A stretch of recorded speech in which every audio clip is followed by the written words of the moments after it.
Alloh taolo aytadi: "Ey bandam, dunyoda seni ayblarini bekitganmanmi? Dunyoda bekitganimdan keyin bu yerda fosh qilmayman." Ketdi yoshni o'tiramiz, nima qilamiz? O'tiramiz deydi. Semichkani oladi 7 mingdan 14 mingga. Semichkani suvga. Hoje a vida mudou. E hoje eu não quero mais pegar você. Sabe por quê? Porque é sua amiga.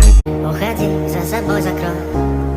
Сколько бы я не просил, но ты же знала, что меня теряла. Я босиком по стёклам. Aşkım çok pardon, don. Aşkım çok pardon, don. Bütün kızlar bende var.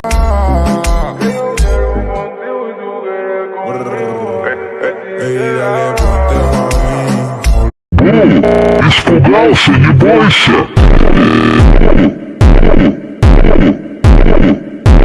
Hoje a vida mudou. E hoje eu não quero mais pegar você. Sabe por quê? Porque é sua amiga.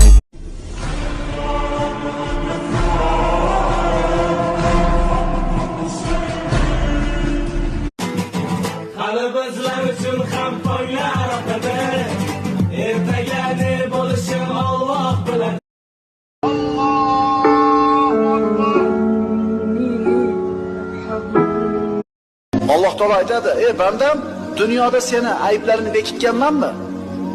Dunyoda bekitganimdan keyin bu yerda fosh qilmayman." Alloh taolo aytadi: "Bandam, sen men uchun, men xohlagandek bo'lgin, men ham sen uchun, sen xohlagan." Ba'zida futbol shunchaki oddiy o'yin emasligini bir hafta ichida tushunib yetasan. Bu hafta esa biz butun bir davr bilan xayrlashdik. Bolalar shu 3 ta attir sepadigan bo'lsanglar, qizlarning o'zi sizlarning orqanglardan yuguradi. Birinchisi imagination. Bu attir sepganingizdan keyin sizdan limon 26-may Arafa kuni hayotingizni butkul o'zgartirib yuboradigan yilning eng buyuk kuni kirib kelmoqda. O'sha kuni g'aflatda qolmaslik uchun ushbu 99% odam juma kunidagi bu imkoniyatni qo'ldan boy beradi.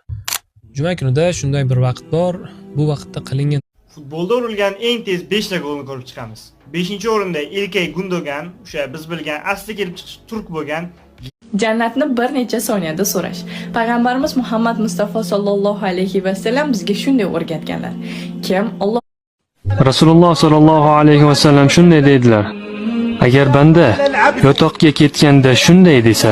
O'zbek tilidagi eng qiyin so'zlar top 3 taligi. Birinchisi gidroelektromexanizatsiyalashtirmayotganliklaringizdandirmikin? Agar banda mana sahih hadislarda keladi, 4 marta aytsa, hadisda shunaqa deyilgan: "Ya Rob." Payg'ambar sollallohu alayhi vasallam aytadilar: "Kim tong yotganda Allohumma anta robbi la ilaha illa anta xalaqtani